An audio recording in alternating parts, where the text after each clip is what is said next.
warahmatullahi wabarakatuh, Bray. Nah, bagaimana ibadah puasanya kali ini? Tentunya besar sekali harapan saya, Fatriani. Suasana ibadah puasa berjalan dengan lancar ya selama bulan suci Ramadan, bulan yang penuh berkah ini. Dan seperti biasa di channel Fatriani VJ akan Fatriani hadirkan tentunya tamu-tamu spesial, yang spesial juga di bulan suci Ramadan, dari keilmuannya, dari segi organisasinya, berpotensi untuk menjawab segala persoalan-persoalan seputar ibadah selama bulan suci Ramadan.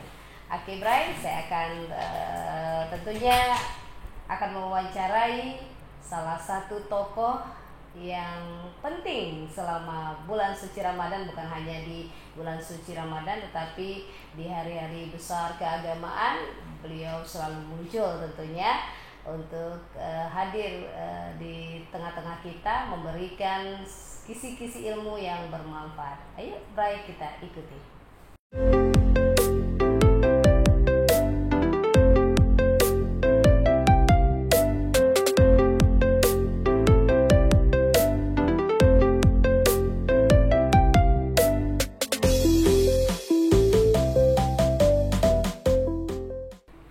Kembali dengan saya Fatriani, dan alhamdulillah pada hari ini di channel Fatriani VJ akan menghadirkan seorang yang sangat penting ya di bidang keilmuannya selama di bulan suci Ramadan. Seperti yang Fatriani sampaikan tadi, bukan hanya di bulan suci Ramadan tapi juga di hari-hari besar keagamaan.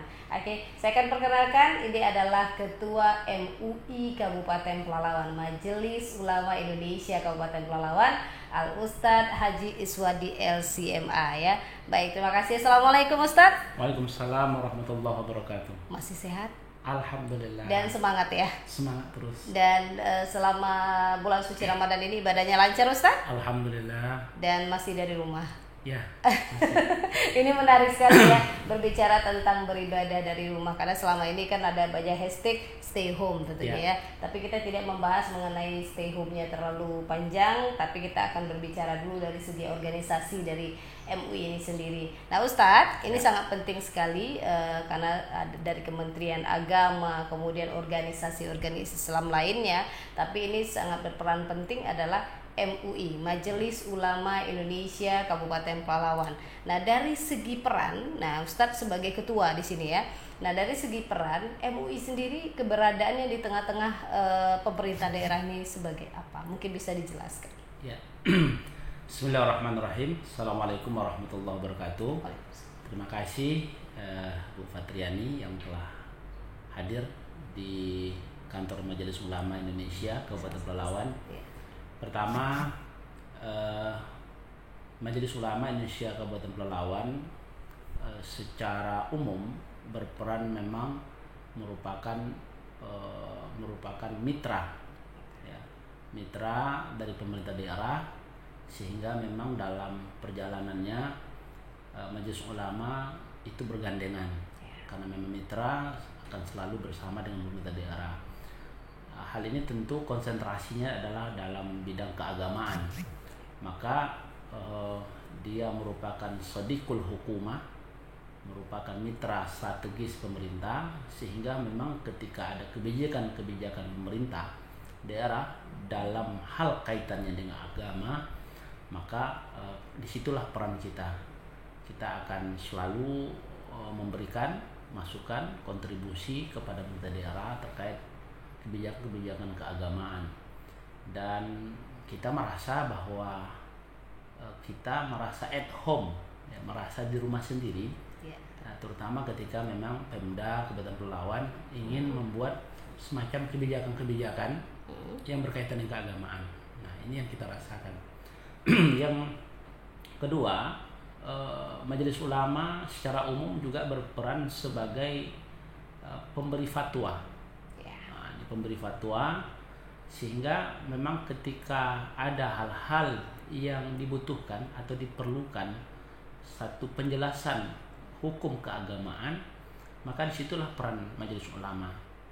Nah, sehingga memang ketika persoalan-persoalan yang terjadi, terutama persoalan yang faktual, aktual, itu memang dibutuhkan peran kita, sehingga semua persoalan-persoalan keagamaan yang mungkin terjadi dan diperlukan satu keterangan bagaimana sih sebenarnya Islam ketika ada persoalan-persoalan ini. Nah, disinilah peran-peran kita.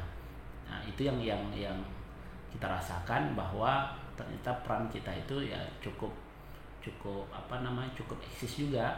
Ya. Kemudian juga berperan sebagai pemberi petunjuk, irsyadat gitu. Jadi memberikan nasihat, memberikan masukan. Nah, itu peran MUI atau Majelis Ulama Indonesia. Kemudian tentu yang paling awal adalah sebagai warasatul anbiya, ya, pewaris para nabi, sehingga memang di sana kita punya misi juga kan, menyampaikan risalah ke Nabi Rasulullah SAW. Maka disinilah beberapa peran yang memang kita coba manfaatkan, kita coba berdayakan, sehingga peran sebagai warasatul anbiya, peran sebagai pemberi fatwa, kemudian peran sebagai memberikan petunjuk-petunjuk terutama dalam hal keagamaan. Itu yang kita lakukan selama ini. Dan ini menarik sekali ya, bukan hanya sebagai mitra pemerintah, tetapi banyak sekali peran dari MUI ini berkolaborasi untuk membangun pemerintah.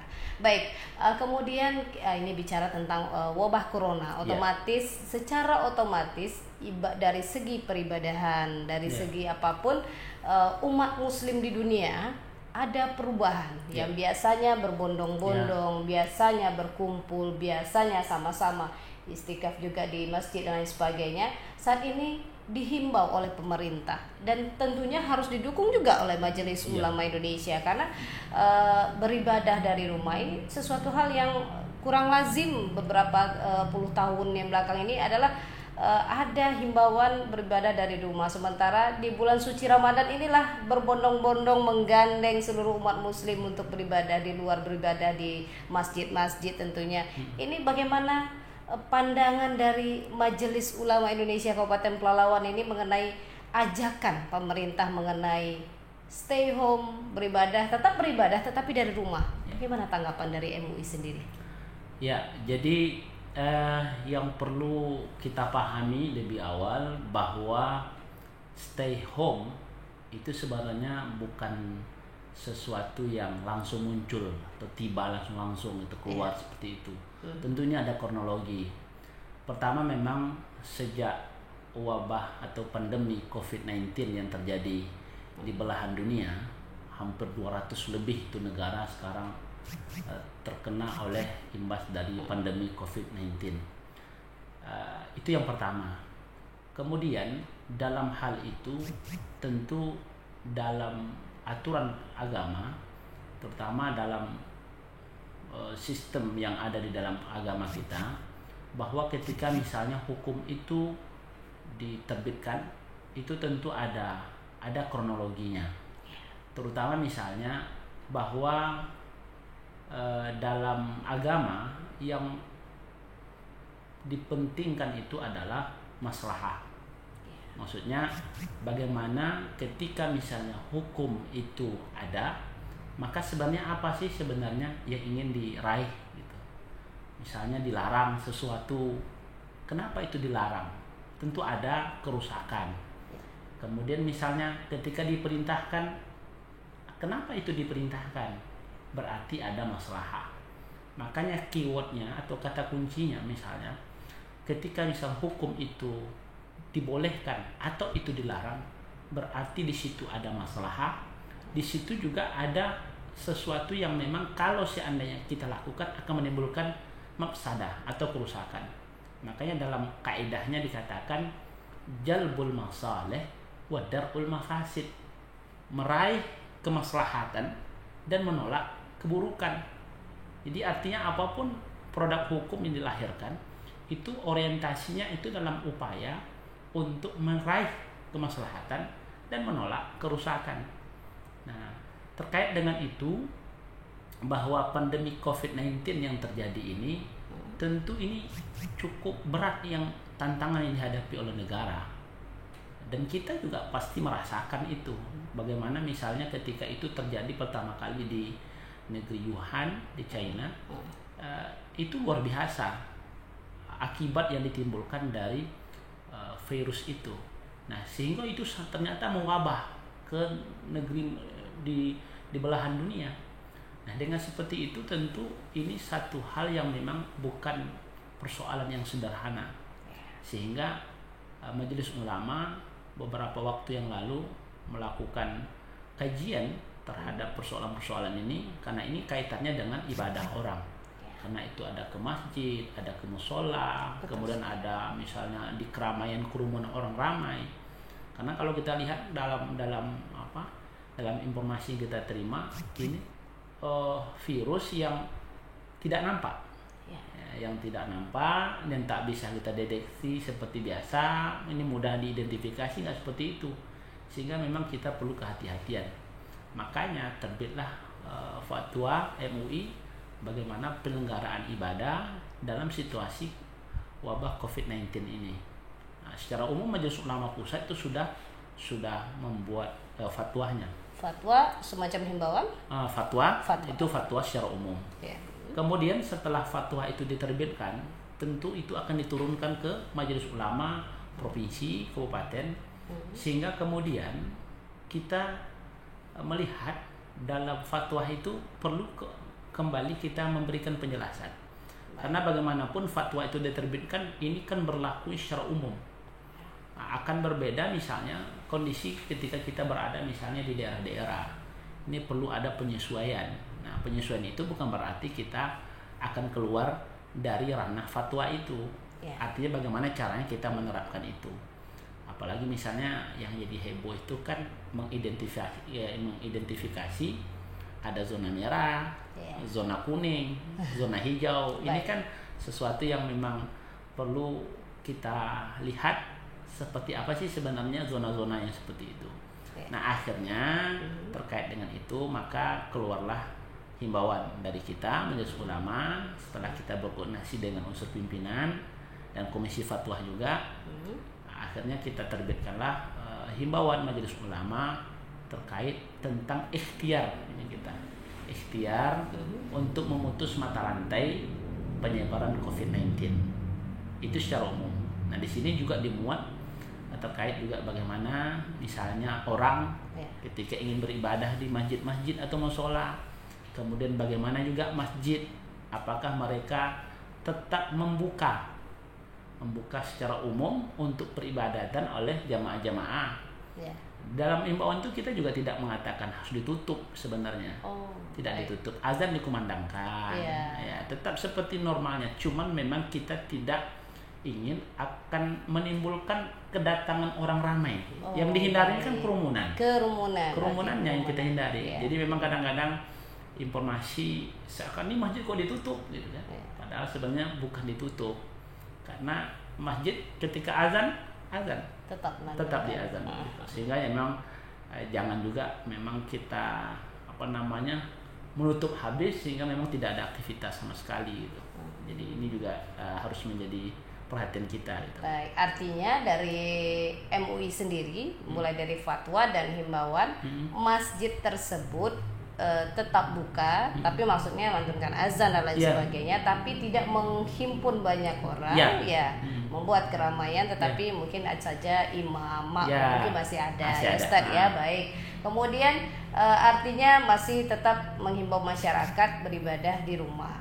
Nah, ada lagi hal yang paling pelik nih Ustaz. Ini menurut saya bagi kaum muslimin tentunya yang laki-laki, mengenai ibadah sholat Jumat. Ini menurut saya cukup menarik untuk kita bicarakan karena dia katakan ini ada semacam hadis yang menjelaskan, atau saya tidak terlalu paham ini sholat Jumat ini kalau sudah 3 kali tidak dilaksanakan, dipastikan kaum laki-lakinya keluar dari Islam atau bagaimana nih Ustaz? Menurut Ustaz ini seperti apa?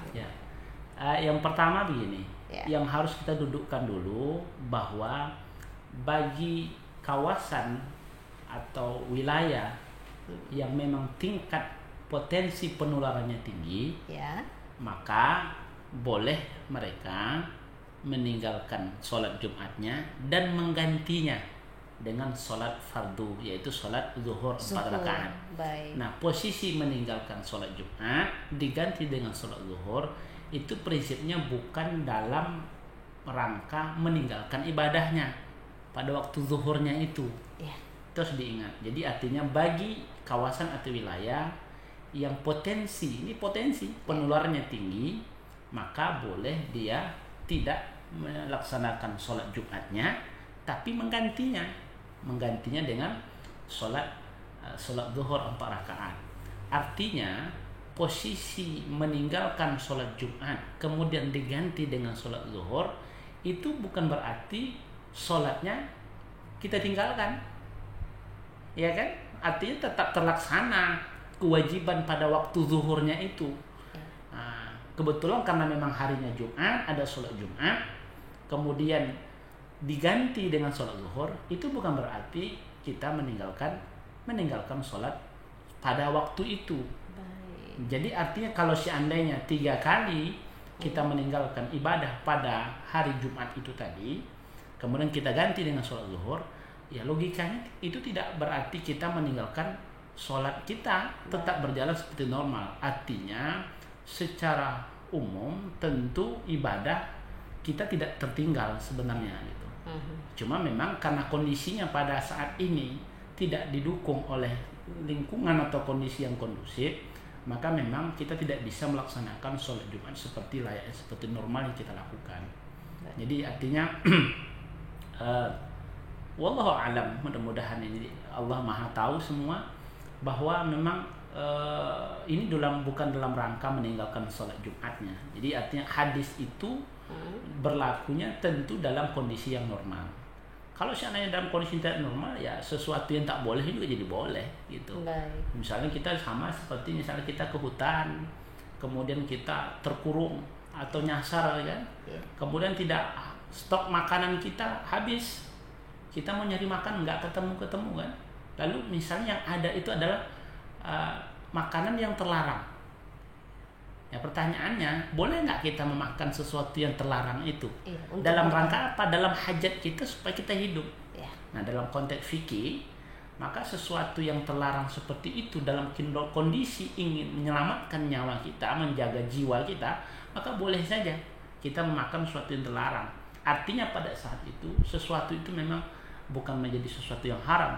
Nah, tapi juga di dalam kaidahnya dikatakan al-hajatu tuqaddiru biqadariha. Kebutuhan terhadap sesuatu yang haram itu boleh, tapi diukur dengan hajat kita. Nggak boleh juga berlebihan. Sampai kenyang berlebihan. Nggak seperti itu. Artinya memang untuk dalam rangka untuk menjaga diri. Makanya dalam agama ada namanya maqasidus syariah. Maksud ajaran agama kita itu menjaga agama, menjaga diri, menjaga harta, ya kan, menjaga keturunan, dan itu semua dalam rangka itu. Nah, makanya misalnya menjaga agama ada aturan-aturannya, menjaga diri jangan sampai kita merusak diri. La dharar wa la dirar, tidak boleh membahayakan diri kita dan tidak boleh membahayakan untuk orang lain. Misalnya dengan hadirnya kita dalam satu tempat, kemudian orang ramai, dalam kerumun yang ramai, kita tidak berjarak. Nah, ini kan akan menimbulkan, misalnya nih, naudzubillah jangan sampai terjadi. Salah seorang di antara kita ada yang terkena misalnya virus itu misalnya, tentu ini akan membahayakan orang lain. Makanya kita dalam upaya apa? Dalam upaya meraih kemaslahatan, menolak kemudaratan. Jadi misalnya stay home, ibadah di rumah itu lebih baik dengan kondisi sekarang. Jadi kita harus juga melihat begini Bu Fat, bahwa apa yang terjadi hari ini jangan dilihat sesuatu yang normal. Kita bicara sekarang dalam keadaan yang tidak normal sebenarnya. Darurat iya, gitu. Jadi jangan dilihat beberapa tahun yang lalu ini belum pernah dalam kehidupan kita. Saya sudah berusia sekian belum pernah terjadi misalnya sholat zuhurnya di rumah, apalagi tarawihnya di rumah, ya kan? Belum pernah terjadi gitu. Nah, kita bicara itu kan ketika normal. Nah, kalau seandainya hari ini normal, saya pikir nggak akan terjadi seperti itu. Jadi memang kita melihat ini adalah kondisi-kondisi yang memang tidak seperti biasanya. Makanya stay home, belajar di rumah, beribadah di rumah, ya kan, beraktivitas di rumah. Ini sebenarnya adalah dalam rangka untuk menjaga jiwa kita. Baik. Dan itu dibenarkan oleh agama. Dibenarkan. Nah, ini sudah jelas ya Bray ya, bahwa peraturannya ada, daripada nanti kita beribadah mendatangkan kemalasan umat, ya ini yang membuat kita harus paham gitu ya. Jadi sesuatu hal atau hadis itu jangan dibaca sepotong-sepotong, nggak boleh ya Ustadz ya. Boleh parsial. Karena ini memang sangat penting sekali. Jadi artinya sholat Jumatnya bisa di rumah diganti dengan sholat zuhur. Kemudian jangan sampai nggak sholat ya. Jangan sampai nggak sholat ya. Yang nggak boleh itu nggak sholat ya. Jadi di dalam kondisi pada saat ini COVID-19 pandemi ini, kita juga tahu bahwa virus ini sebetulnya dia tidak jalan-jalan ya Ustaz ya. Sebenarnya kitanya yang berjalan-jalan. Saya katakan bahwa virus ini muncul di Wuhan itu dalam kondisi udaranya itu ada lembab sebetulnya ya Ustaz ya, atau juga dingin. Kemudian dia bermigrasi ke negara-negara lain yang kita juga iklim tropis juga bisa muncul di sini, pada akhirnya bisa sampai di sini. Sebenarnya kita lah yang jalan-jalan, jadi virusnya nggak jalan-jalan. Nah, yang paling penting kita ikuti gitu. Fatwa dari MUI sudah ada, himbauannya juga sudah ada, himbauan pemerintah di daerah juga ada. Nah, ini Ustadz yang cukup menarik kita bicarakan hari ini, masalah terpaparnya virus corona ini atau COVID-19 ini. Masyarakat, kalau di bulan ini adalah bulan yang penuh berkah, bulan Ramadan yang berbeda tentunya dengan tahun-tahun sebelumnya. Kalau sepanjang saya hidup ini baru kali ini. Kalau saya tidak tahu kalau Ustadz baru kali ini rasanya masjid-masjid masih kedengaran. Kalau seputar dari wilayah Pangkalan Kerinci ini masih terdengarlah suara azan dan lain sebagainya. Tapi kalau untuk menghimpun banyak orang, membentuk suatu keramaian, saya kurang paham karena saya beribadah juga dari rumah Ustadz. Nah, ini sikap dari MUI sendiri ya. Kalau kita tadi bicara tentang sholat tarawih dan lain sebagainya, ibadah lainnya boleh di rumah, termasuk juga sholat zuhur atau juga sholat Jumat bagi kaum laki-laki tetap harus sholat, sholat yang jelas diganti dengan sholat fardu zuhur tentunya. Nah, kalau dari MUI sendiri, ini cukup menarik sekali, ibadah-ibadah ini ditarik lagi ke rumah. Dari eksistensi hukum atau juga dari nilai keagamaan sendiri, ibadah yang kita lakukan di rumah ini seperti apa Ustaz? Pertama memang ini yang kita lihat sekarang itu sebenarnya ibadah di rumah dengan di masjid dan mushola itu nanti kan kalau kita coba kalkulasikan nilai hitungnya tentu yang akan berlebih itu kalau di masjid pertama ada jamaahnya itu ramai. Kemudian di tempat, jadi tempat itu juga jadi nilai. Jadi masjid itu memang diperuntukkan untuk pelaksanaan sholat, sehingga kalau kita berbicara dengan fadilah ibadah, selain ibadahnya itu nanti fadilahnya berjamaah, kemudian nanti ada fadilah tempat, tentu akan berlebih dibanding dengan tempat ketika kita berada di rumah. Nah, jadi kalau kita lihat dalam aspek nilai tentu akan berlebih kita beribadah di masjid atau di mushola dibanding dengan di rumah. Tapi misalnya kaitannya dengan kualitas ibadahnya itu juga tergantung kepada kita.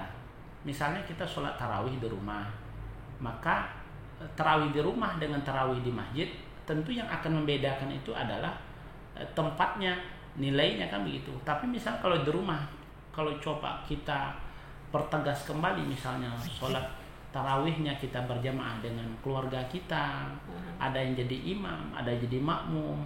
Kemudian misalnya kita manfaatkan, misalnya kita ingin juga misalnya di rumah kita ingin baca Qur'annya, misal ayat-ayat juga panjang gitu, tapi mungkin karena keterbatasan hafalannya, maka alternatif kan diberikan oleh agama, misalnya kita menggunakan mushaf.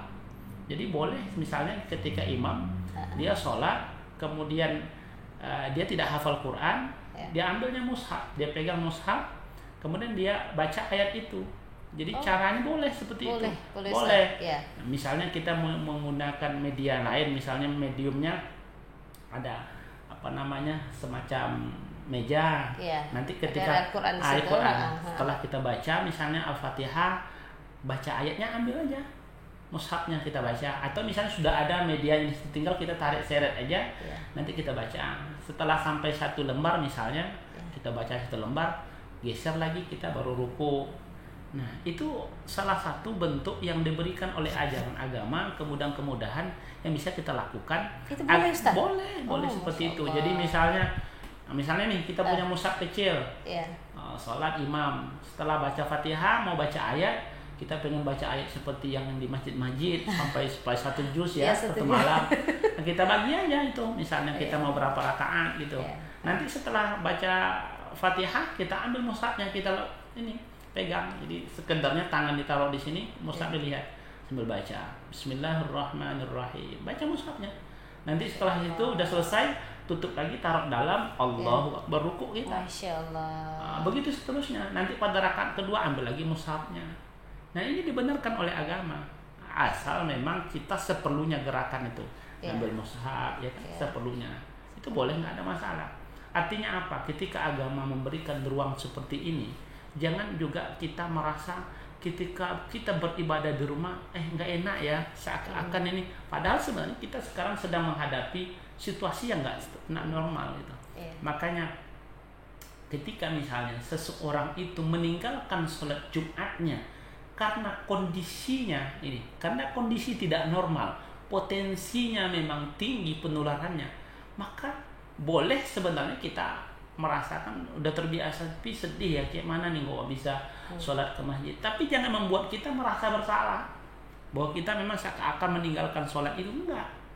Jadi harus diyakini ketika sholat kita di masjid kemudian terhalang karena ada hal, kemudian kita sholat di rumah dengan wabah pandemi seperti ini, maka kita harus juga merasakan bahwa sholat di rumah itu sama sebenarnya misal kita ketika sholat di masjid, karena kondisi yang sekarang terjadi itu yang kita lakukan. Dan boleh nggak ada seperti itu, jadi megang mushaf misalnya.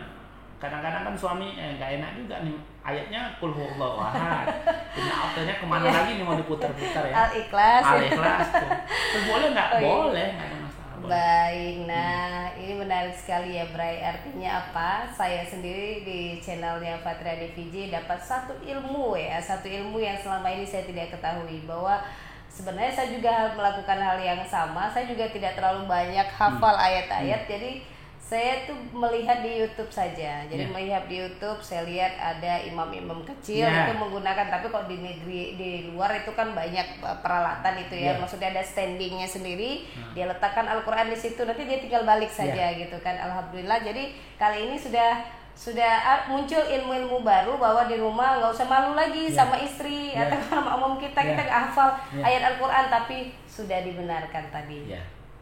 Agama mempermudah, tapi tolong gitu ya, jangan dibuat dimudah-mudahkan. Tadi sudah dipermudah, artinya kalau tidak hafal ayat-ayat yang panjang, kalau sambil mau khatam juga Al-Quran kita, nah silakan per lembar, mungkin berapa rakaat kita sholat di tarawih kita. Nah ini menarik sekali Ustadz. Bagi saya suatu hal yang membuat anak muda di luar sana jangan pernah berhenti untuk beribadah, terutama menghadapi virus corona ini. Justru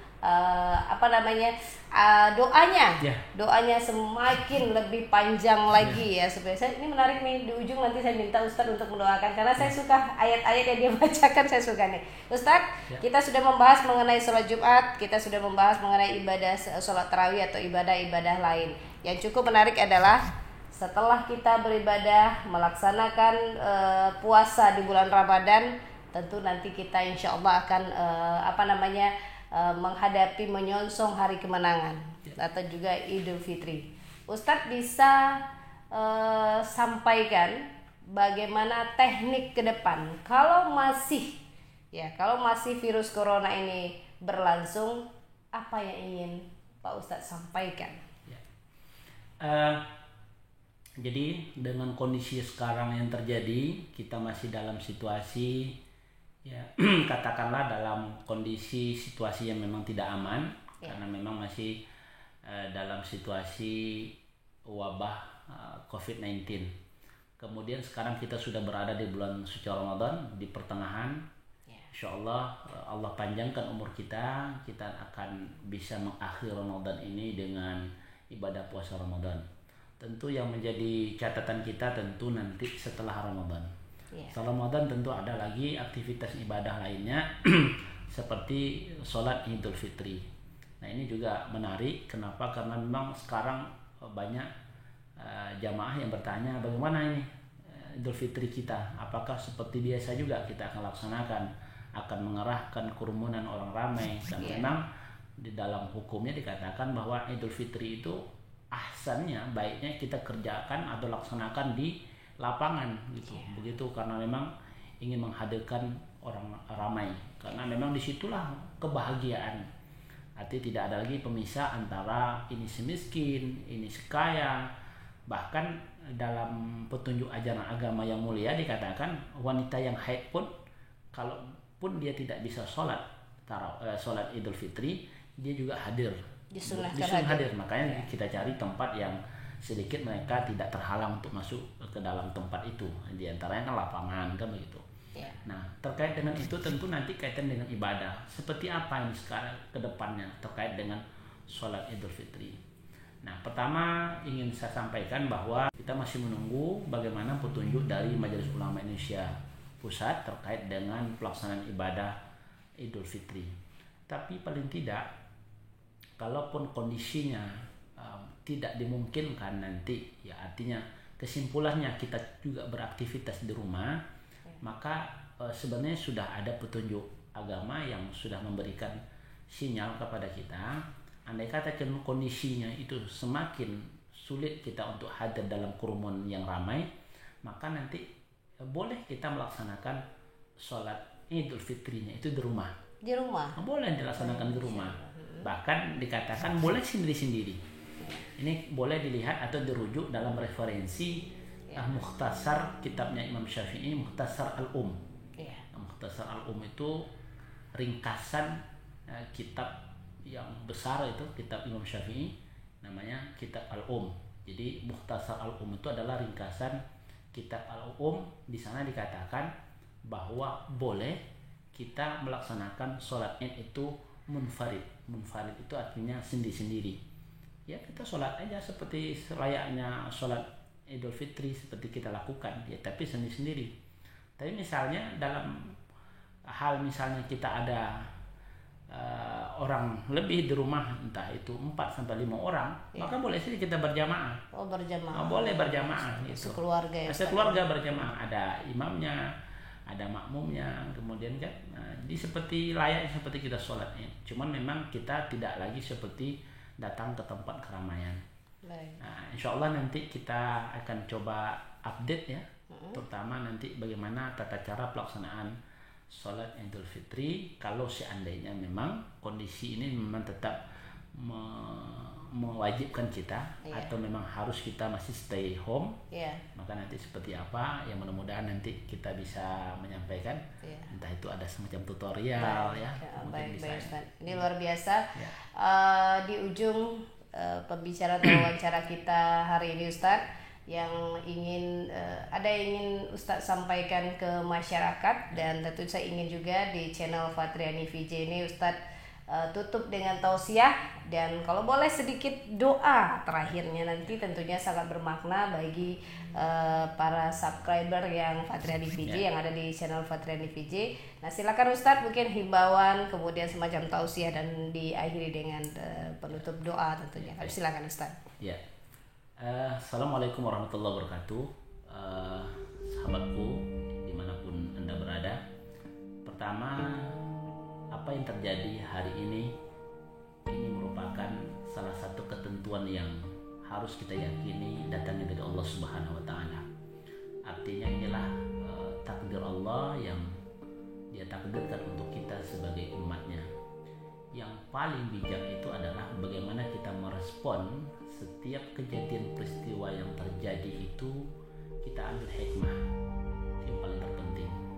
Artinya ada hikmah-hikmah yang memang kadang-kadang di luar kemampuan kita, di luar penalaran kita terhadap peristiwa yang terjadi. Makanya ini salah satu bagian dari kita yang Allah ingin sebenarnya menyadarkan kita. Barangkali dalam kehidupan kita ini sudah banyak aktivitas yang kita lakukan, ada yang terlupakan, misalnya terutama mungkin hubungan kita dengan Allah, hubungan vertikal kita dengan Allah Subhanahu wa Ta'ala. Makanya dengan wabah pandemi COVID-19 yang terjadi beberapa bulan terakhir ini kan sebenarnya menohok kita sebagai umat. Ternyata sangat mudah bagi Allah untuk kemudian merubah semuanya. Makanya ini merupakan salah satu isyarat dari Allah Subhanahu wa Ta'ala bahwa Allah Maha Kuasa. Maka jadilah kita hamba yang pandai bersyukur. Apalagi sekarang kita sedang berada di bulan suci Ramadan, bulan yang penuh berkah. Aktivitas yang biasa kita lakukan ini kan sepertinya tak biasa lagi. Sholat berjamaah, datang ke masjid beramai-ramai, tadarus Al-Quran, kemudian belum lagi khatamul Quran dan lain sebagainya. Ada kegiatan-kegiatan agama. Tapi memang dengan kondisi yang hari ini menuntut kita untuk tidak bisa hadir di masjid atau di tempat-tempat yang mungkin menghimpun orang banyak. Maka salah satu hikmahnya apa? Kita sekarang hadirnya di mana? Di rumah kita. Nah, hikmahnya apa? Kalau selama ini mungkin intensitas bertemu dengan keluarga, bertemu dengan suami, bertemu dengan istri, bertemu dengan anak, keluarga yang selama ini cukup jarang, kadang-kadang mencari waktunya cukup sulit. Tapi hari ini Allah berikan kesempatan beribadahnya bersama, bekerjanya bersama, bertadarusnya bersama, sehingga muncul kesadaran. Kesadaran itu apa? Kesadaran kolektif dari internal rumah tangga kita. Maka ini juga salah satu hikmah bagaimana nanti ini menguatkan hubungan kekeluargaan kita, menguatkan bahwa ternyata inilah keluarga kita, inilah masa depan kita yang harus coba kita terus perbaiki. Karena bagaimanapun ending dari kehidupan kita ini tentu nanti akan berakhir sebuah pertanggungjawaban. Makanya dalam Al-Quran Allah katakan, ya ayyuhallazina amanu qu anfusakum wa ahlikum nara. Wahai orang-orang yang beriman, jaga, pelihara diri dan keluargamu dari api neraka. Ini dalam upaya itu Allah berikan kesempatan kepada kita. Artinya kalau Allah berikan kesempatan kepada kita, berarti Allah sayang kepada kita. Kalau Allah sayang kepada kita, berarti Allah memberikan kesempatan kita untuk masuk ke surganya. Maka Ramadan ini harus kita manfaatkan. Hari ini kita sudah hampir berada di pertengahan Ramadan.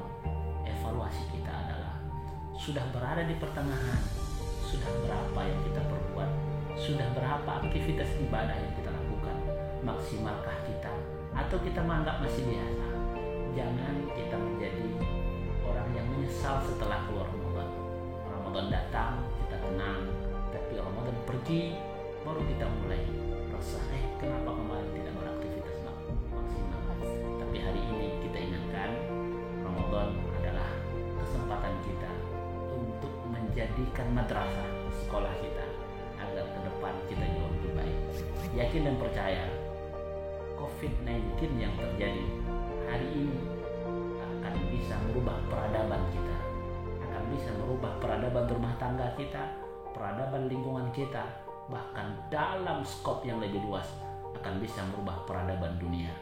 Maka jadilah kita orang yang mengambil bagian dari perubahan peradaban yang baik dalam menghadapi pandemi COVID-19 ini. Mudah-mudahan kita menjadi orang yang senantiasa selalu ingin menjadi orang yang terbaik. Apalagi kita tidak tahu usia kita berapa, sampai berapa. Banyak kok peristiwa-peristiwa yang terjadi, yang muda duluan, yang tua kadang-kadang tertunda. Biasa kalau misalnya yang tua duluan, yang muda belakangan, tapi sekarang sudah banyak terjadi. Yang muda duluan, yang tua kadang belakangan. Ini hanya untuk mengingatkan kita dalam upaya introspeksi diri kita, muhasabah kita. Mudah-mudahan Allah Subhanahu wa Ta'ala menyegerakan akhir dari pandemi COVID-19 ini. Ramadan tiba, COVID pun pergi. Kira-kira seperti itu harapan kita, sehingga kita bisa beraktivitas dengan baik, dan kita tentu berharap mudah-mudahan Allah Subhanahu wa taala memberikan dan meluaskan rezeki kita, karena sekarang ini juga luar biasa efeknya dari sisi ekonomi umat, ekonomi warga masyarakat luar biasa, yang biasa bisa melakukan aktivitas seperti layaknya biasa, tapi hari ini sedikit agak terganggu.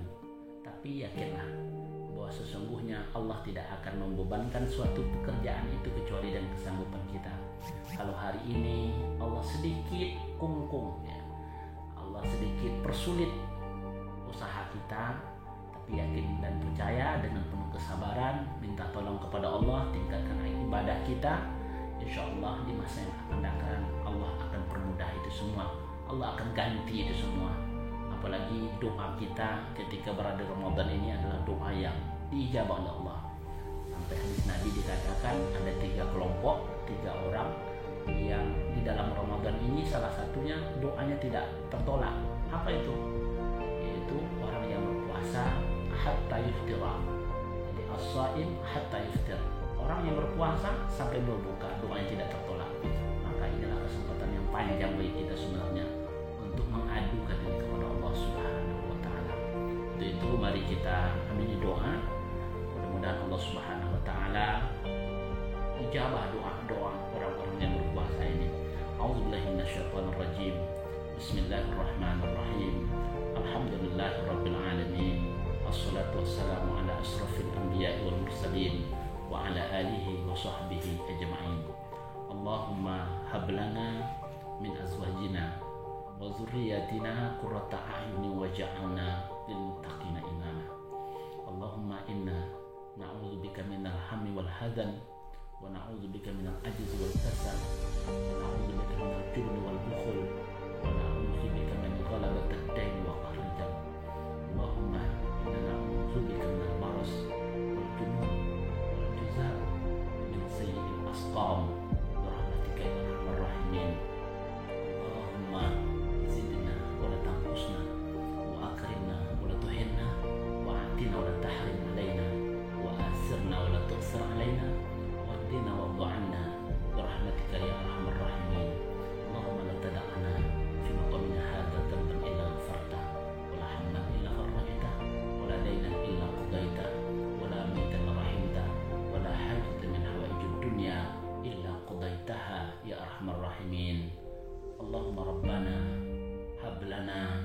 hablana ya Rabb, hablana min azwajina wa dzurriyyatina qurrata a'yunin waj'alna lil muttaqina imama. Allahumma anta rabbuna wa nahnu abiduka. Allahumma anta rabbuna la ilaha illa anta khalaqtana wa nahnu abiduka wa nahnu ala ahdika wa wa'dika mastata'na wa na'udzubika min syarri ma sana'na wa nabu'u laka bi ni'matika 'alaina wa nabu'u bi dzunubina faghfir lana fa innahu la yaghfiru dzunuba illa anta. Rabbana atina fid dunya hasanah wa fil akhirati hasanah wa qina adzabannar walhamdulillahi rabbil alamin. Terima kasih. Mudah-mudahan Allah Subhanahu wa taala menjawab doa.